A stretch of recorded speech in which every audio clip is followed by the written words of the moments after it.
This video is brought to you by Apos. So I've had the iPhone 11 Pro Max for about a week and a half now, and I've been pretty much exclusively using it as my daily driver with the exception of testing the iPhone 11 here and there.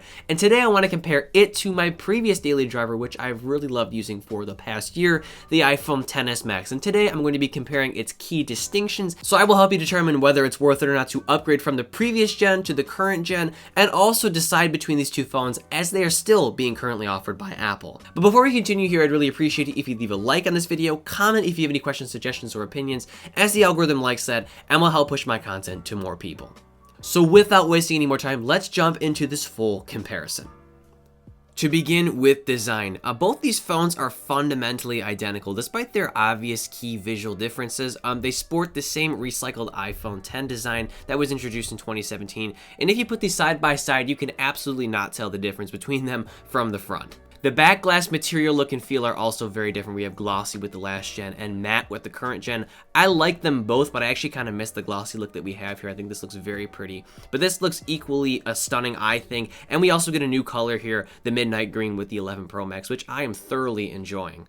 The speaker quality is a bit different too. Both are equally loud, but I think the 11 Pro Max seems to output a more detailed, crispy sound, and I think we can attribute that to the integrated Dolby Atmos and spatial audio. Whatever Apple did, the sound output just sounds clearer to me with the current gen. And of course, how could I forget to compare the camera modules here? You get something, more consolidated and clean with the XS Max here. We have one less sensor and lens here, but it is smaller and it's surrounded by stainless steel, versus with the 11 Pro, this is like the defining feature of this phone. We have 3 lenses, 3 sensors on the square island of glossy glass, and the flash is just kind of there. To me, I think that the camera module with the last gen does look a little bit better, aesthetically, but I don't mind this look here, and it is kind of pretty in some angles and in some lights. But yeah, if you can deal with this, you will definitely be impressed with the camera performance, which we'll talk about later. But to sum things up with design here, once again, they are pretty much the same. You get an equally premium look and feel. You get stainless steel. It has an equal heft.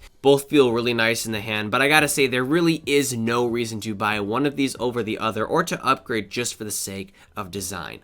Moving on to display. So unlike the 10R to the 11, there is actually a difference in display quality between these two devices. The 11 Pro Max sports a Super Retina XDR display over the XS's Super Retina display. So in layman's terms, beyond Apple's dumb naming scheme that we see every year, the 11 Pro Max is going to have a brighter and more contrasty screen, and I can actually tell a difference. At first I was like, nah, but the more that you look at it, you can actually tell a difference in color quality, once again, in contrast, etc.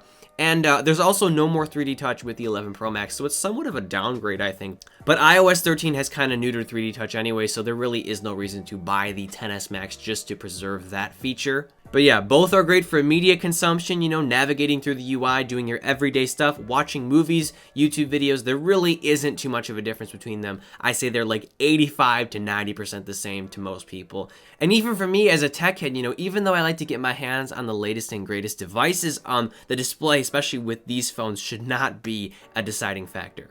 Next up, let's talk battery life here, and this is where Apple really surprised me this year. The 11 Pro and Pro Max have substantially better battery life compared to the last gen in my testing. Both boast, according to Apple, 4-ish more hours of screen on time in comparison to the XS models, and this seems to be pretty accurate. My XS Max on the left here, it has 100% battery integrity. That's because I actually got it replaced when I smashed a back glass earlier this year. And with that said, the fact that this phone has no battery degradation, I can definitely notice a difference between the screen on time with these devices. My battery with my 11 Pro Max drains a lot less quickly, and I am noticing that I am coming home from school and just doing work, and I'm having higher percentages towards the end of the day, by like means of like 10, 15, maybe even 20% more. I think I've managed to end days with my 11 Pro Max with like 50% ish remaining, which is really impressive, and also awesome if you're someone who likes to stay up late and watch YouTube videos and go on TikTok and do a bunch of other dumb shit. Apple also throws in a fast charger with the 11 Pro Max, but obviously that shouldn't be a deciding factor. But I think it is worth mentioning that Apple was nice enough to do that, after you're already buying, a $1,000, $1,200, possibly even $1,400 phone from them. But the real question is the difference in battery performance a reason to buy one of these phones over the other?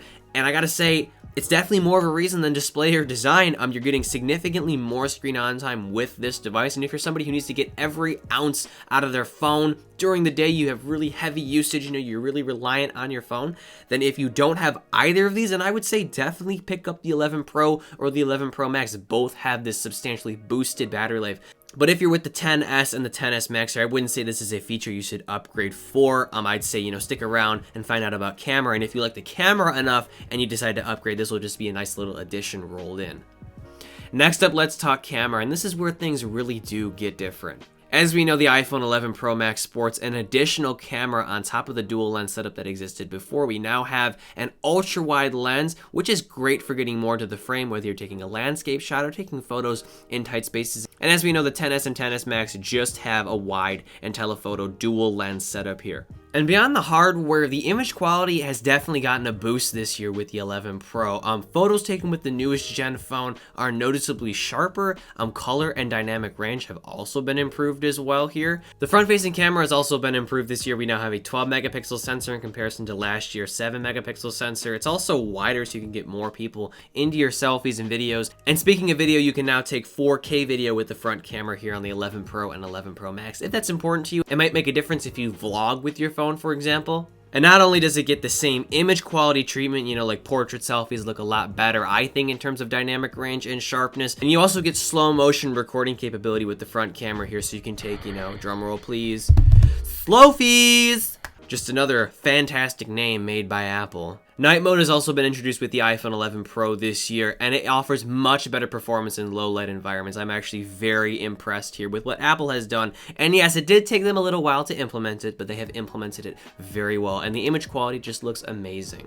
Video quality is also much improved with the iPhone 11 Pro. The image quality with the telephoto too is also much better. I noticed it looks much sharper when you're zooming in with video, so that is a definite improvement there. And yeah, the image quality is noticeably sharper. It's more contrasty. It gets the same treatment, just like the photos, higher dynamic range. Colors look better too, and you also get an ultra wide lens, which can offer you kind of like a GoPro camera or video experience, which is quite nice. So to wrap things up with image quality and camera hardware here, the 11 Pro and Pro Max offer a substantial upgrade. I'd almost even say significant. And if that's important to you, then by all means get this phone. But if you're somebody who has the 10S or 10S Max, or is choosing between these two, if you're not too photo video oriented and you don't really emphasize the importance of smartphone photography and videography, then the 10S and 10S Max should suit you just fine. They still take excellent quality photo and video, just not on the same level, once again, as the iPhone 11 and 11 Pro Max.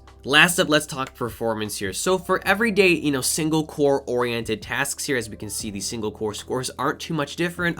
Opening apps, navigating through the UI, there is not too much of a difference. I mean, I can tell that the 11 Pro Max is going to be a little bit quicker than the last gen, because with any new Apple device, the new operating system is optimized the best for the most current chipset, which is the A13. So there is a bit of a difference. It's a bit smoother. But if you are worried about performance, for everyday tasks, app opening, app switching, like animations, etc., you shouldn't be, once again, because the single core scores here are not that much different. There is only a 200-point difference here, and since iOS is so well optimized for iPhones anyway, you're just not going to notice that much of a difference. They're like, I'd say 90% the same at a minimum. Multi-core scores are substantially better here with the Pro Max, and it nearly has 570 points over the 10S Max here. And that means, intense tasks like video editing or gaming, if you even do that with your phone, is going to be better, or a more smooth experience with the Pro Max overall. But yeah, in regard to normal usage, the A12 and A13 in these phones don't make too much of a difference beyond battery efficiency, which we did talk about. And although, once again, the A13 will offer you a bit of a performance boost over the last gen, just like with design, display, and battery life somewhat, I don't think it should be a deciding factor if you're choosing to upgrade or if you're choosing to buy between these two devices. It's not that big of a difference, and if you are going to save some money by going with the 10S Max and you're perfectly happy with the performance, then that will be a better purchase for you. Once again, this video is brought to you by Apos, a curator of high-quality earphones, headphones, and audio products that are perfect for listening on the move or at your desk. They provide free shipping, a lowest price guarantee, 30-day returns, and a 2-year extended warranty on all their products. On top of their wide selection of wireless and wired devices, they've created a list of wireless earphones that work with the iPhone 11 and 11 Pro for you to check out. Click the link in the video description to learn more. And that about wraps things up. Once again, I'd really appreciate it if you leave a like on this video, comment if you have any questions, suggestions, or opinions, and subscribe for more content like this. Expect more iPad 10.2 content coming very soon, as well as my full reviews of the iPhone 11 Pro Max and the iPhone 11. And as always, I'm Noah, and I will catch you all in the next one.